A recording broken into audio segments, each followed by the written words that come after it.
মৃত্যুর পর, সত্যিই তাই। তবু আমরা ছুটি এই পার্থিব দুনিয়ায় টাকা পয়সার সুখ শান্তির পিছনে।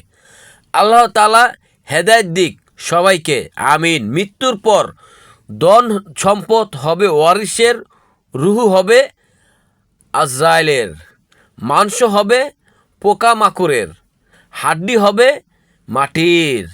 নিজের বলতে থাকবে শুধুমাত্র নেক আমল। আমল নামা সেদিন তোমার হবে ঘরের পাতি। আমল নামা সেদিন তোমার হবে ঘরের বাতি।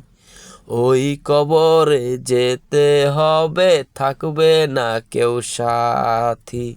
ওই কবরে যেতে হবে, থাকবে না কেউ সাথী। ইসলামী ভিডিও বেশি বেশি শুনুন, দেখুন। ইসলামী ভিডিওতে ভাই লাইক দিয়েন, কমেন্ট করেন। যদি হাতে ব্যথা না থাকে পারলে একটি শেয়ার করে দিবেন। সকলে ভালো থাকবেন, সুস্থ থাকবেন। আল্লাহ হাফেজ।